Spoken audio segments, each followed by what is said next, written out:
Hi friends, welcome to my channel. இந்த சேனலை first time பார்க்குறீங்கன்னா லைக் பண்ணி சப்ஸ்கிரைப் பண்ணி வச்சுக்கோங்க. இப்போ வாங்க வீடியோக்குள்ளே போகலாம். உருளைக்கிழங்கு ஃப்ரை தான் பார்க்க போகிறோம். ஸ்டவ்வை ஆன் பண்ணி கடாய் வச்சு கடாய் ஹீட் ஆனதும் 2 டேபிள் ஸ்பூன் ஆயில் விட்டுக்கலாம்.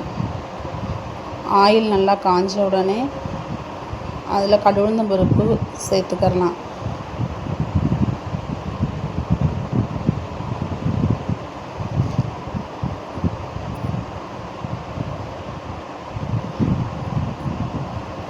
கடுகுளுந்தம் பருப்பு பொரிஞ்சு வந்த உடனே ஒரு கொத்து கறிவேப்பிலை சேர்த்துக்கலாம்.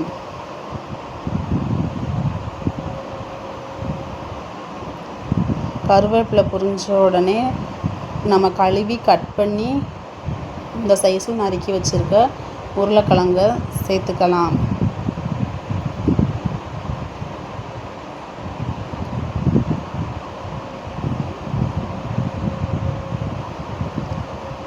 உருளைக்கிழங்குக்கு தேவையான உப்பு சேர்த்துக்கலாம்.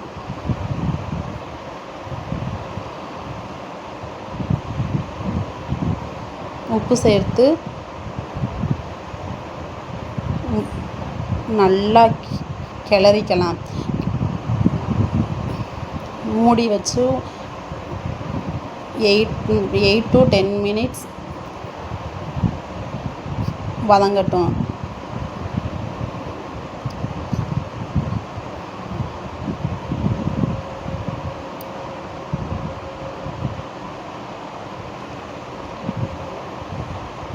உருளைக்கிழங்குல இருக்க தண்ணியெல்லாம் வற்றி நல்லா எண்ணெய் பிரிஞ்சு வர அளவுக்கு இதிலேயே வேக விட்டுக்கலாம் ஃப்ரெண்ட்ஸ்.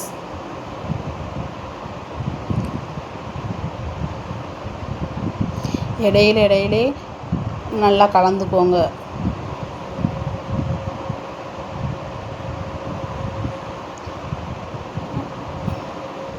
உருளைக்கிழங்கு நல்லா வெந்து வந்த உடனே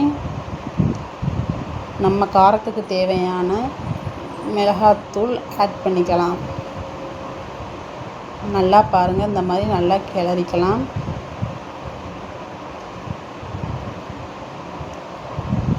கிழங்குல உள்ள தண்ணியெல்லாம் நல்லா ட்ரை ஆகிட்டு இந்த மாதிரி வந்த உடனே உங்கள் காரத்துக்கு ஏற்றவாறு மிளகாத்தூள் சேர்த்துக்கலாம். சேர்த்து நல்லா கிளறி விடுங்க. மிளகாத்தூள் சேர்த்து ஒரு 2 நிமிஷம் வதக்க விட்டு எண்ணெய் பிரிஞ்சு வரும். பச்சை வாடையெல்லாம் போனதுக்கு பின்னாடி நல்லா கலந்துக்கோங்க.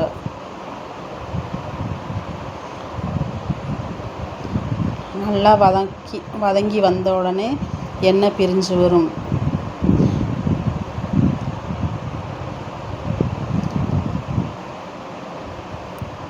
இந்த ஸ்டேஜில் நம்ம ஸ்டவ்வை ஆஃப் பண்ணிக்கலாம். இந்த உருளைக்கிழங்கு ஃப்ரை நல்லா காரம் சாரமாக இருக்கும் ஃப்ரெண்ட்ஸ். ட்ரை பண்ணி பாருங்கள். தேங்க்யூ.